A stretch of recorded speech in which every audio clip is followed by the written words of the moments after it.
I was just doing my blog post for the week, and one of them is strength training and the basics of how to get started. So I thought I'd post some videos this week as well to help you guys better understand where strength training can sit in your programs and what are the basics you can do to get started even today. Hey, my name's Shane and I'm a qualified strength coach. How we measure strength is to say that you're able to do one thing at a particular force level the one day, and the next day you could do it at another level, which is to say your strength increased. To give you a real life basic example, you could say that when you carry your grocery bags in from the car, that on day one you carry a 10 kilogram grocery bag from the car into your house, and your house is 10 meters away. Therefore you walked with a 10 kilogram weight and you walked into your house that was 10 meters away. If you take that on day one and you said to me this was a 10 out of 10, really difficult, could not do it again, then I would make that a 9 RPE or a 9 out of 10 effort level.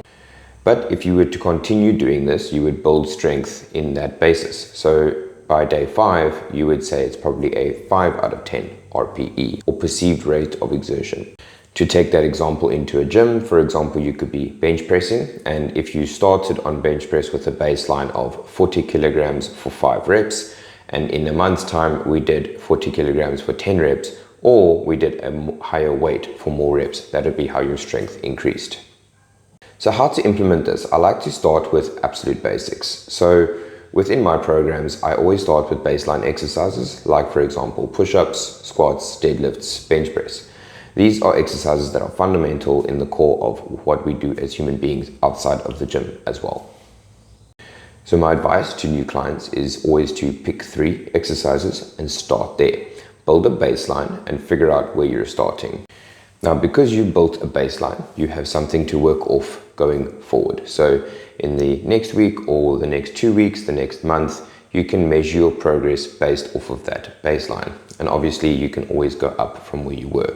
The point of strength training is not to always be going heavier, but sometimes to be going slower on the movements, sometimes to be going lighter but with more focus on form, sometimes to be focusing more on tempo, that is to control the weight better, and so on. Strength training is not just picking up heavier weight every single time you go into the gym. That's ego lifting. Strength training is to become better and stronger under the weight that you are doing, no matter what that weight is. Remember, it's all just numbers at the end of the day, and outside of the gym, those numbers mean absolutely nothing. What's most important is how you feel and how well controlled your weights are. I'm going to be making a couple videos this week as a sort of series, so stick along, hit the follow button, and we'll see you in the next one.